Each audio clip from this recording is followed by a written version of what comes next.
June Miller leaned her shoulder against the cool stone of the kitchen larder and listened to the violins upstairs. The music was loud and expensive. It was a sound bought with money her father did not have, in a house she had spent the last 5 years trying to save from the bank. Above her, in the grand ballroom of their home in Oak Haven, Pennsylvania, her sister was being presented like a prize. Rose was beautiful, draped in silk that cost more than the year's harvest. Everyone upstairs was focused on the guest of honor, the man people called the King of the North. No one had remembered to tell June to come up. She didn't mind the quiet, but she minded the waste. The summer of 1924 had settled over Oak Haven like a heavy wool blanket. The humidity had not broken in 14 days. The fields outside the Miller estate were dry and thirsty, and the garden June had spent all morning weeding was already wilting in the sun. Inside the house, the air felt even thicker. Arthur Miller stood at the bottom of the stairs and shouted at the ceiling.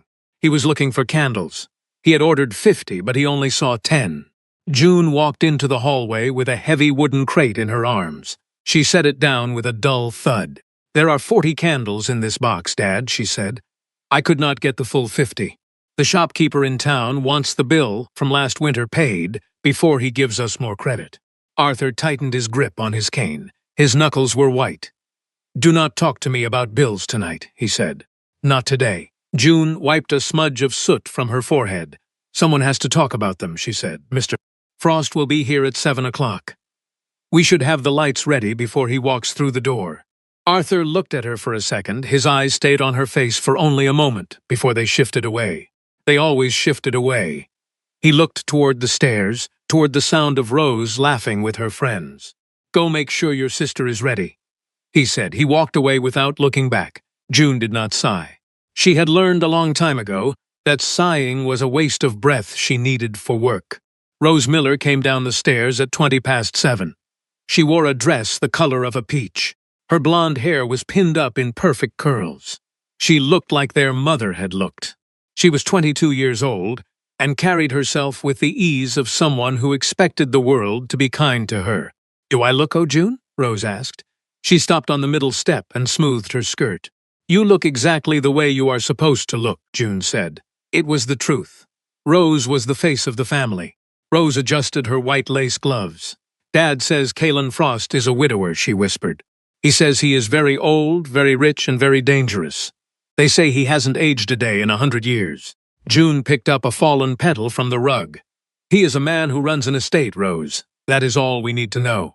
He has been cheated by 4 different grain merchants in the last year. He will be looking for a partner who is honest, not just someone who can dance." Rose blinked. Her expression was confused. "How do you know about his grain merchants?" June moved to the front door to check the latch. "I read the letters Dad left on the hall table," she said. "Mr. Frost is a man who pays attention to details." Rose was quiet for a minute. Then she looked at her reflection in the mirror. "That sounds like he won't like me very much," she said. "I didn't say that," June replied. "I said he is a complicated man. That is different." Rose looked at June with a strange look. It was somewhere between love and the quiet guilt of a sister who knew she was taking everything. "Well," Rose said finally, "Dad wants you to stay in the back tonight. He doesn't want Mr. Frost to get confused about why he is here." Rose walked into the ballroom. June stood alone in the hall. "Stay in the back," she repeated to herself. She turned to the kitchen to check on the ice. Kalen Frost arrived at 7:33. June knew this because she looked at the clock in the kitchen. It told her he was a man who did not care about making a grand entrance, but he was also not a man who was lazy. He arrived exactly when it suited him. She did not see him enter the house. She was busy in the pantry arguing with the man who delivered the wine. The man was refusing to leave the cases without a cash payment. "I understand you need your money," June said. Her voice was steady. "But it is Friday night. Your boss will not see the ledger until Monday. Leave the wine. I will send a check by messenger on Monday morning." The delivery man shook his head. "I can't do that, Miss Miller. My boss was very clear." June stepped closer. He said, "Because if you take that wine back, your boss loses our business forever, and I will tell every other family in Oak Haven why we had to find a new supplier." The man looked at her. She didn't blink. He left the wine. June let out a breath and carried the first bottle to the serving table. By 9 o'clock, the ballroom was a blur of heat and noise. The music echoed off the high ceilings. June stayed on the edges of the room. She moved through the shadows, fixing things no one noticed. She caught a glass before it fell. She moved a guest away from a private door. She whispered to the cook that the meat needed to come out early because the heat was making the sauce separate. She did not dance. She was wearing her old blue work dress. Her hair was pulled back in a messy knot. She was not invisible, but people looked through her. They saw a servant, or a shadow. She preferred it that way. She stood by the east window for a second to rest her feet. She had been awake since 4 o'clock that morning. She closed her eyes. When she opened them, a man was standing across the room. He was not looking at the dancers. He was looking at her. He was the most striking man she had ever seen. His hair was as white as a winter cloud. His skin was pale, almost like marble. He was tall and wore a black coat that looked like it cost more than their entire house.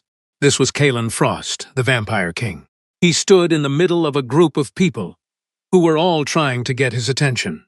Rose was standing 2 feet away from him, smiling her best smile.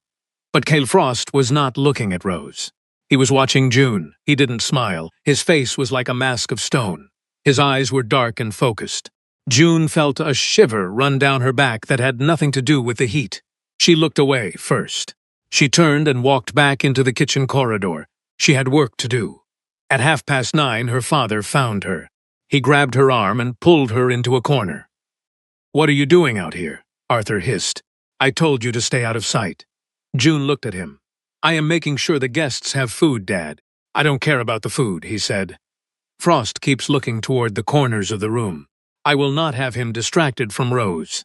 He let go of her arm and straightened his tie. "Go to the kitchen and stay there. Thomas is fixing the broken wheel on the carriage in the yard. Go help him." June looked at her father. She saw the fear in his eyes. He needed this marriage to happen, or they would lose everything. "The food is going to spoil," she said quietly. He didn't listen. He walked away. June went to the kitchen. She didn't go to the yard. She went to the ledgers she kept under the counter. She had a feeling the night was about to change. The kitchen was quiet except for the ticking of the clock. June sat at the small wooden table and opened the black book. She knew every cent the family owed.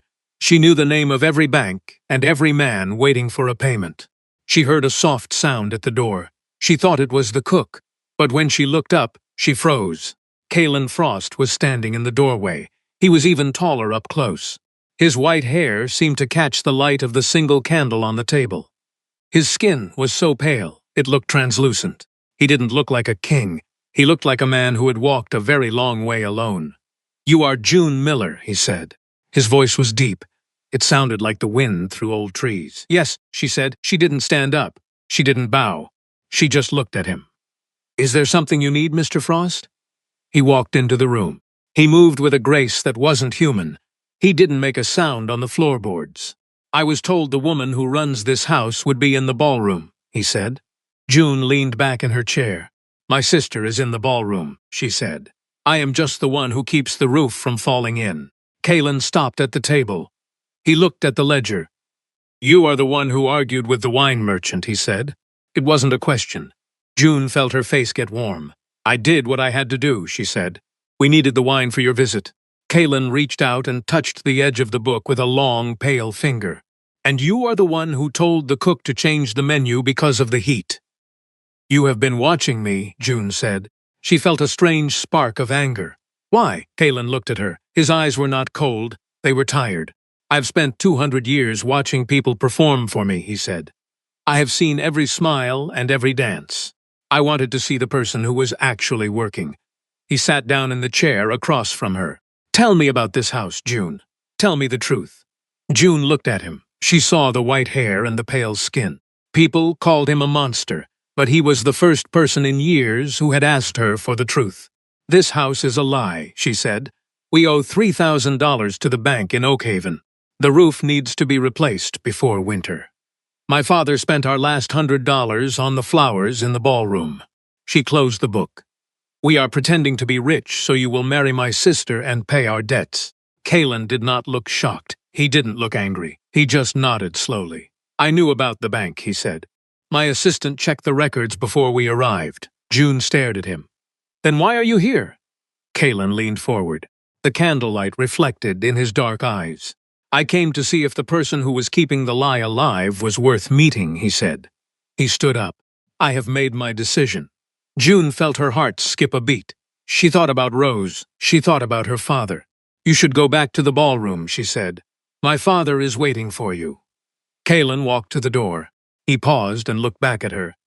I am not interested in what your father is waiting for, he said. He disappeared into the hallway. June sat in the dark for a long time.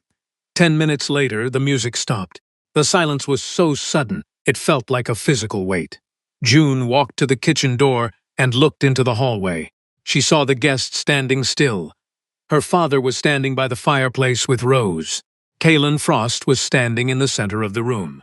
Everyone was looking at him. He held up a hand. I would like to make an announcement, he said. His voice carried to every corner of the house. Arthur Miller smiled. He looked like he was about to cry with relief. He reached for Rose's hand. Kalen did not look at them. I have decided to join my name with the Miller family, Kalen said. But I will not be marrying Rose. The smile on Arthur's face vanished. Rose let out a small, sharp breath. Kalen turned his head. He looked directly through the open kitchen door. He looked straight at June. I will marry the woman who has kept this house standing, he said. I will marry June Miller. The room exploded in whispers. Rose turned white. Arthur Miller dropped his glass. The wine spilled across the expensive rug, a dark red stain that looked like blood. June stood in the shadows of the doorway. Her hands were shaking. She looked at Kalen. He was waiting for her. He wasn't asking. He was offering her a way out of the ruins of her life. She took a step forward into the light. The guests parted for her like she was a ghost. She walked until she was standing in front of him. You understand what this means? June whispered. She was close enough to smell the cold scent of winter on him. People will hate me. They will say I stole from my sister. Kalen reached out and took her hand. His skin was freezing, but his grip was solid. I don't care about their words, he said. I need a queen who knows how to fight. Do you want to stay here and watch this house burn? Or do you want to come with me and build something new? June looked at her father. He looked at her with pure rage. She looked at Rose, who was crying into her lace gloves. Then she looked at Kalen. For the first time in her life, someone had seen her. All right, she said, I will go. The carriage ride to Frost Estate was 40 minutes of silence. June sat on the velvet seat and watched the trees go by. Kalen sat across from her. He looked out the window at the dark hills. He didn't speak. He didn't try to hold her hand again. June felt the weight of what she had done. She had left her family. She had taken the only thing that could save them. But as the carriage climbed higher into the mountains, the air grew colder and fresher. The heat of Oakhaven felt like a bad dream. She looked at the man with the white hair. Who are you? She asked. Kalen turned his head. I am exactly what they say I am, he said. I am old, I am tired, and I am the king of a place that has forgotten how to be honest. He looked at her. But you are going to help me change that. Frost Estate was a massive house made of gray stone and dark wood. It sat on top of a hill like a sleeping giant. The windows were tall and narrow. When the carriage stopped, the air was crisp. June stepped out and felt the cold wind on her face. She liked it. It felt clean. A man met them at the door. He had gray hair and a sharp suit. This is Miles Vance, Kalen said. He runs my business affairs. Miles looked at June. He didn't look happy. He looked like he was calculating how much she would cost. Welcome to the High House, Mrs. Frost, Miles said. June corrected him. I am not Mrs. Frost yet, she said. I am just June. Miles raised an eyebrow. We will see, he murmured. He led them inside. The inside of the house was silent and grand. There were no flowers. There was no music. Everything was functional. June walked through the halls and felt the history of the place. It felt like a fortress. Kalen showed her to a room on the second floor. It was large and simple. There is an office down the hall, he said. It has the ledgers for the last 10 years. Miles will try to keep you out of them. Don't let him. June looked at him. Why are you giving me this? She asked. Most men want their wives to stay in the drawing room. Kalen leaned against the doorframe. I didn't marry you for your dancing, June. I married you because you saw the truth in a room full of lies. This estate is bleeding money. I need to know where it is going. June did not sleep that night. She went to the office. She found the books. They were huge, leather-bound volumes. She opened the first one and started to read. By 3 o'clock in the morning, she found the first mistake. By 5 o'clock, she found 10 more. Someone was stealing from the Frost estate. It wasn't a lot at once, but it was steady. It had been happening for 5 years. She heard a movement in the hall. She looked up and saw Thomas Frost standing in the doorway. He was Kaylin's father, though he looked only slightly older. He had the same white hair, but his eyes were like flint. "You are the girl from the Miller house," he said. June stood up. "I am June Miller," she said. Thomas walked into the room. "You should be in bed," he said. "This is men's work." June didn't flinch. She pointed to the page in front of her. "If this is men's work, then the men are doing a very poor job," she said. "You have lost $600 in the last month on transport fees that don't exist." Thomas stopped. He looked at the book, then he looked at June. He didn't look angry. He looked surprised. "My son said you were smart," he said. "I thought he was just being sentimental." June sat back down. "I don't think Kaylin is a sentimental man," she said. Thomas walked to the window. He looked out at the dark mountains. "He was a widower for 50 years, Thomas said. He stopped caring about anything but the walls of this house. Then he saw you. He thinks you can save us. Can you?" June looked at the numbers. "I can fix the books," she said. "But the rest is up to him." The next morning, June met Miles Vance in the dining room. He had a stack of papers. "We have a meeting with Richard Sterling today," Miles said. "He handles the trade contracts for the Northern Valley. He is a very important man." June took a sip of her coffee. It was strong and bitter. "I found a discrepancy in Mr. Sterling's last 3 invoices," she said. Miles went still. The room was very quiet. "I am sure it was just a clerical error," Miles said. His voice was tight. "It's a $600 error," June said. "That is a very large mistake." Kaylin walked into the room. He was wearing a gray coat. His white hair was brushed back. "What are we discussing?" he asked. "We are discussing Richard Sterling," June said. "I think he is stealing from you." Kaylin sat down at the head of the table. He looked at Miles. "Is this true?" Miles cleared his throat. "It is a matter of interpretation," he said. "Mr. Sterling has been a friend of this family for decades. He provides stability." June set her cup down. "Stability is not worth $600 a month," she said. Kaylin looked at her. His face was unreadable. "Sterling will be here at noon," he said. "You will be at the meeting, June." Miles started to protest. "She is not a member of the board," he said. "She is my wife," Kaylin said. His voice was like a hammer. "That is the only board that matters." Miles looked at June with pure hatred. He turned and left the room. June looked at Kaylin. "You are making enemies for me," she said. Kaylin looked at her. "You already had enemies, June. Now you just know their names." Richard Sterling arrived at noon. He was a big man with a red face and a loud laugh. He acted like he owned the house. He walked into the study and tried to slap Kaylin on the back. Kaylin stepped out of the way. Sterling laughed it off and looked at June. "And who is this lovely thing?" he asked. "Is this the little girl from Oakhaven?" "This is June, my wife," Kaylin said. Sterling grinned. "Well, Kaylin, you always did have a taste for the locals." He sat down and opened his bag. "Let's talk about the new contract. We need to increase the transport fee by 10%. The cost of labor is going up." June stepped forward. "The cost of labor in the valley has actually gone down by 5% this year," she said. Sterling stopped. He looked at her like she was a bug. "I beg your pardon," he said. June opened her notebook. "I checked the public records this morning," she said. "You are charging us for 3 wagons that were never used, and you have been double billing the insurance fees for 2 years. Sterling's face went from red to purple. "Now listen here," he said. "I don't know what kind of game you are playing." "It's not a game," June said. "It's accounting. You owe the Frost estate $4,000 in overpayments." Kaylin leaned back in his chair. He didn't say a word. He just watched. Sterling turned to Kaylin. "Are you going to let this girl talk to me like this?" he shouted. "I've been your partner for 20 years. Kaylin stood up. He was a head taller than Sterling. He moved close to the big man. His white hair seemed to shimmer with a cold light. "My wife is asking you a question, Richard," Kaylin said. His voice was low and terrifying. "I would suggest you answer it." Sterling looked at Kaylin's eyes. He saw something there that made him take a step back. He grabbed his bag. "This is an insult," he spat. "I will not be treated like a criminal." He turned and ran out of the room. June let out a breath she didn't know she was holding. "He won't come back," she said. "No," Kalen said. "He won't. But he will go to the other merchants. He will tell them we are difficult. He will try to starve us out." Kalen looked at her. "Are you ready for a fight, June?" June picked up her pen. "I've been fighting since I was 16, she said. "I'm just getting started." The news of the fight with Richard Sterling spread through the valley in 2 days. People in Oakhaven talked about nothing else. They said June Miller had lost her mind. They said she was trying to act like a queen when she was just a girl who knew how to wash floors.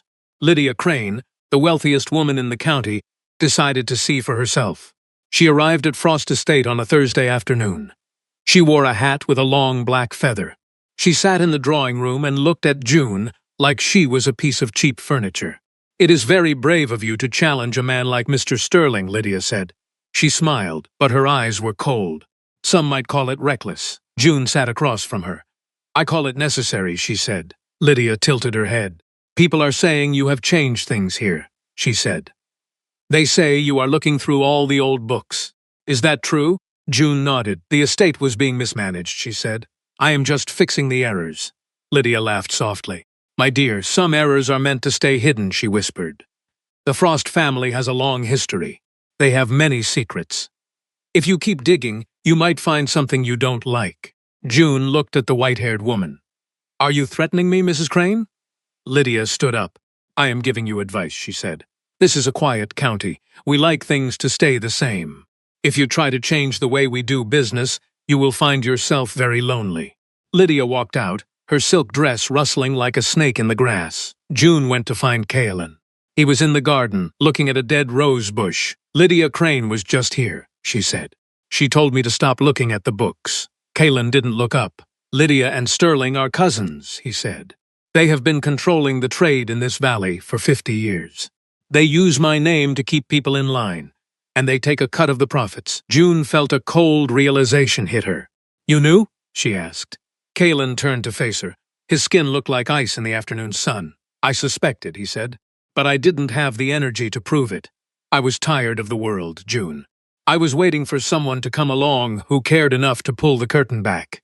You did that. And now they are going to try to destroy you." June walked over to him. "Why don't you just stop them?" she asked. "You are the king. You have the power." Kalen shook his head. "If I use my power to crush them, I am the monster they say I am," he said. "I want to win this with the truth. I want to show the people that we are better than the lies." He reached out and touched her cheek. His hand was cold but gentle. "I need you to be the voice, June. I will be the shadow that protects you, but you must lead the way." June felt a surge of strength. She had spent her life being the shadow. It was time to stand in the sun. "I will need the records from the last 20 years, she said. Caitlin smiled. It was a small, sharp smile. "I'll have Thomas bring them to your office." That night, June sat in the kitchen. She liked the kitchen at night. It reminded her of home, but without the heat and the debt. She was drinking tea when Miles Vance walked in. He looked tired. He sat down across from her. "You don't give up, do you?" he asked. June shook her head. "No," she said. "I don't." Miles looked at his hands. "I have worked for the Frost family for 20 years, he said. "I saw what happened after Kaylin's wife died. He just stopped living. He let Sterling and Lydia take over because he didn't care anymore." Miles looked at her. "I thought you were just another girl looking for a rich husband. I was wrong. I'm sorry." June was quiet for a moment. "Thank you, Miles," she said. Miles leaned forward. "Sterling is planning something," he whispered. "He is calling a meeting of the Trade Council in 2 weeks. He is going to try to prove that you are unfit to manage the estate. He is going to say that you have been manipulating Kaylin. He is even talking to your father." June felt a sharp pain in her chest. "My father?" she asked. Miles nodded. "Sterling promised to pay all of Arthur Miller's debts if he testifies against you. He wants your father to say that you were always unstable." June closed her eyes. She thought of her father's shifting eyes. She thought of Rose. "They are going to use my own family to break me," she said. Miles reached out and touched her arm. "Not if we beat them to it," he said. "We have 2 weeks." What? June stood up. She felt a cold, clear fire in her heart. I need to see the grain receipts from 1910, she said. And I need to talk to my sister. Miles looked surprised. Rose? She won't help you. June walked to the door. Rose isn't like my father, she said. She's just been waiting for someone to give her a reason to be brave. I'm going to give her that reason. June spent the next 3 days writing letters. She didn't write to the banks. She wrote to the farmers. She wrote to the women who ran the small shops in town. She told them the truth about the overcharges. She told them where their money had been going. She didn't ask for favors. She just gave them the facts. On the 4th day, a carriage arrived. It was Rose. She looked tired and she wasn't wearing her silk dress. She was wearing a simple cotton one. June met her at the door. Rose looked at the grand house. It's beautiful here, she said, but it's cold. June led her into the study. Is Dad going to do it? She asked. Rose sat down and looked at her feet. Yes, she whispered. Sterling came to the house every night. He gave Dad a bag of gold. Dad says it's the only way to save Oakhaven. He says you are being selfish. June felt a tear sting her eye, but she brushed it away. And what do you think, Rose? Rose looked up. Her eyes were red. I think you were the only one who ever cared about us, she said. I think we let you do all the work, and then we let you go. I won't let him do this, June. I won't. Rose took a small piece of paper from her pocket. It was a list of names. These are the men Sterling is paying to speak at the council, she said. And this is the address of the warehouse where he is hiding the extra grain he stole from the Frosts. He's been selling it on the side for years. June took the paper. Her hands were shaking. Why are you helping me? She asked. Rose stood up and hugged her sister. Because I want to be like you, June, she said. I'm tired of being the girl in the peach dress. I want to be the girl who knows the numbers. June held her sister tight. She realized she wasn't alone anymore. She had an army of 2, and that was enough to start a war. The night before the council meeting, the Frost estate was filled with a strange energy. June was in her office, surrounded by stacks of paper. She had mapped out every theft and every lie. She had the names of the farmers who had been cheated. She had the receipts from Sterling's secret warehouse. She was ready. Kalen walked in and leaned against the desk. He looked at the white hair falling over his forehead. You haven't slept in 3 days, he said. June didn't look up. I can sleep after tomorrow, she said. Kalen reached out and took the pen from her hand. Look at me, June. She looked up. His eyes were dark and full of a strange heat.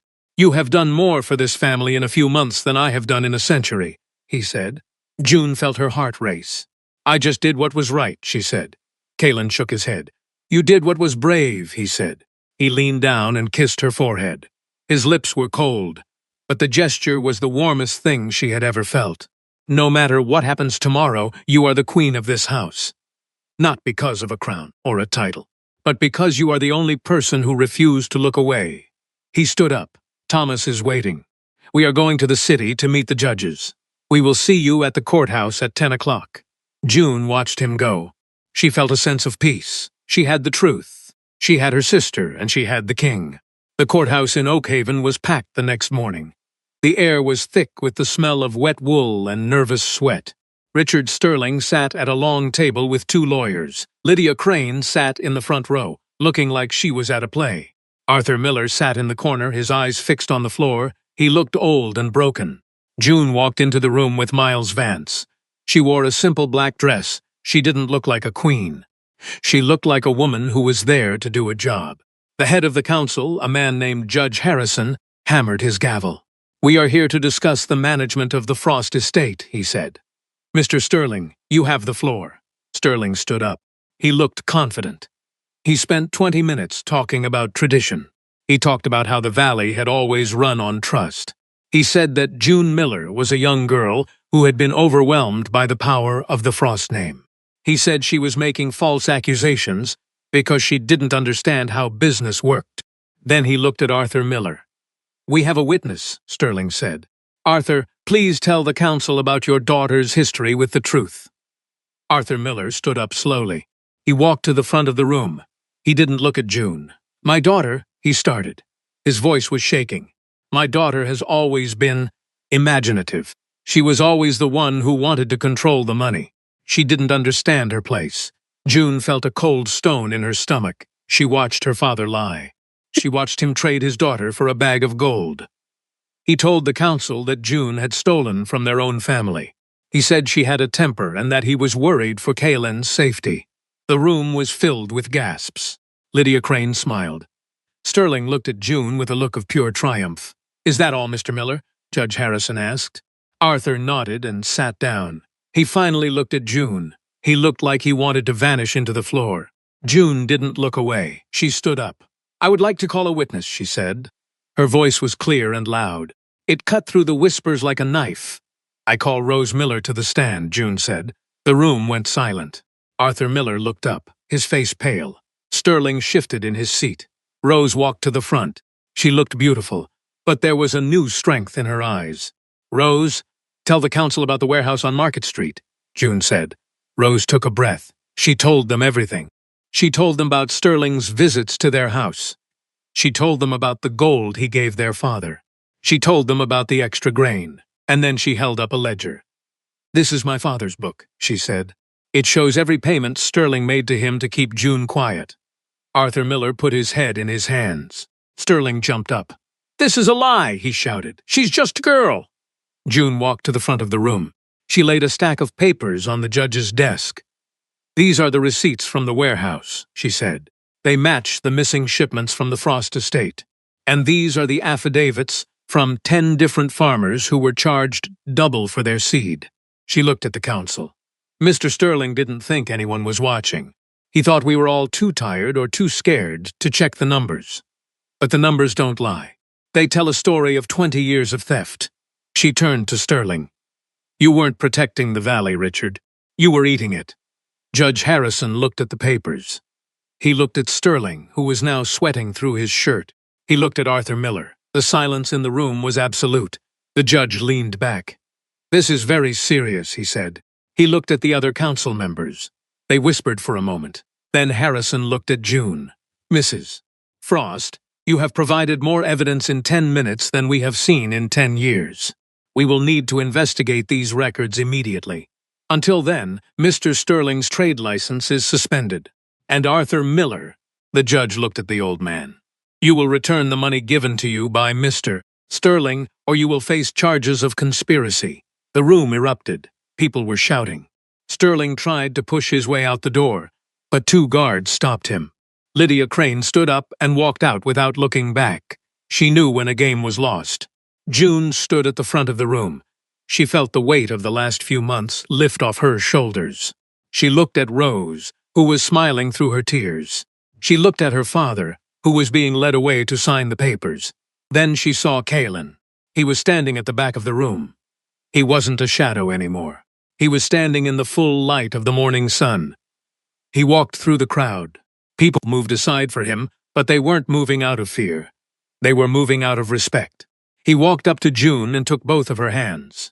"You did it," he whispered. June looked at him. "We did it," she said. Kaylin shook his head. "No, June, you led us out of the dark."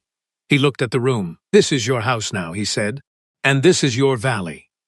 The weeks after the council meeting were a blur of activity. Sterling was gone, and many of the men who had worked with him were suddenly very eager to prove their honesty to June. She didn't make it easy for them. She set new rules for every contract. She made sure every farmer had a copy of their own receipts. She spent her days in the office and her evenings in the garden with Kaylin. The Frost estate was changing. The gray stone didn't look so cold anymore. There were flowers in the windows. There was music in the halls.